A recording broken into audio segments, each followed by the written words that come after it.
जय Shri Radhe Krishna. I hope आप सब लोग बहुत अच्छे होंगे। चलिए आज मैं इस पे ही चर्चा करूंगी कि ये कृष्ण भावनामृत क्या है और इस कृष्ण भावनामृत होने से क्या फल मिलता है और क्या फल आपको नहीं मिलता और क्या इससे फ़ायदे अगर आप कृष्ण भावनामृत होते हैं तो आपकी लाइफ में बहुत बड़ा चेंज आ सकता है। इन सब चीज़ें जो ये सब बातें हैं इनके बारे में आज डिस्कस करेंगे। क्या अर्थ है? तो कृष्ण भावनामृत होने की एक सबसे सिंपल परिभाषा है कि कृष्ण भावनामृत वो व्यक्ति होता है जो हर कार्य अपने अंग से जो भी कार्य करता है वो कृष्ण के लिए करता है, उसे ही कहते हैं कृष्ण भावनामृत होना।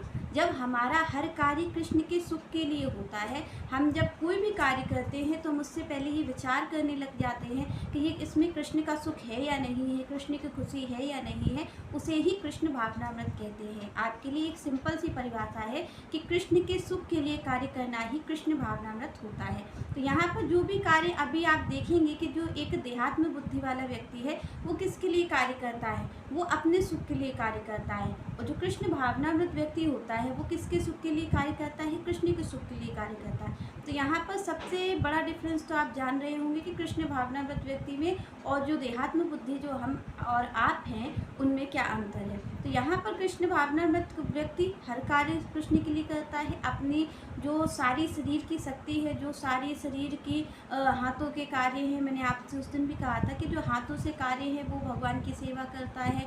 और जो आपकी जीभ है इससे भगवान का नाम लेता है, आँखों से भगवान का दर्शन करता है, पैरों से भगवान के मंदिर जाता है। तो ये सब किसकी स्थिति होती है, कृष्ण भावनामृत व्यक्ति की स्थिति होती है। और कृष्ण भावनामृत व्यक्ति अगर होता है तो उसको क्या फल मिलता है, उसको सबसे बड़ा फल तो यही मिलता है कि जो उसकी लाइफ होती है वो उसके लिए बहुत ही आसान रह जाती है। क्यों हो जाती है आसान? क्योंकि उसके लिए सुख और दुख समान हो जाते हैं। क्योंकि वो हर कार्य अगर सुख भी है तो भी वो ये कह रहा है कि ये भगवान की इच्छा है, भगवान की कृपा है, जो उन्होंने मुझे ये सुख दिया है और ये भगवान की कृपा है, तो वो इसको भगवान की कृपा मानता है। दुख भी आ जाता है तो वो ये सोचता है कि ज़रूर मुझसे कुछ ऐसे पाप कर्म हो गए हैं जिसके कारण ये दुख बहुत बड़े रूप में आ सकता था, पर भगवान की कृपा देखो उन्होंने मुझे बहुत ही छोटे रूप में इसको दे दिया है। तो यहाँ पर इस चीज़ को कृष्ण भावनामृत व्यक्ति समझता है कि इस तरीके से लाइफ को जीना चाहिए। और जो देहात्म बुद्धि वाला होता है वो क्या समझता है, वो ये समझता है कि भगवान ने अगर हमने कार्य अच्छा किया है, सुख आ गया है,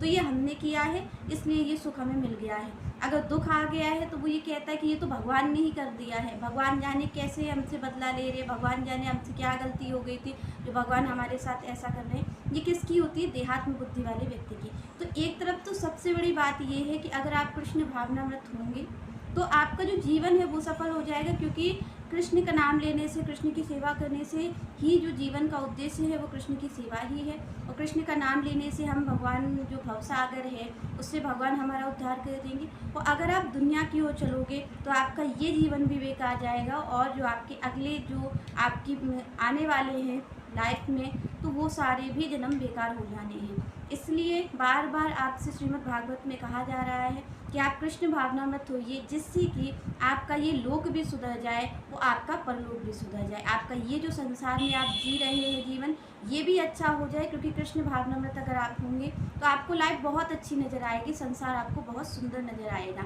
और अगर आपका यहाँ भी अच्छा हो जाएगा, संसार में भी आपसे किसी से राग द्वेष नहीं होगा, किसी से ईर्ष्या नहीं होगी और आप भगवान की ओर भी आसानी से पहुँच जाएंगे। इसलिए श्रीमद् भागवत में प्रभुपाद जी बार बार कृष्ण भावनामृत की ओर जोर दे रहे हैं।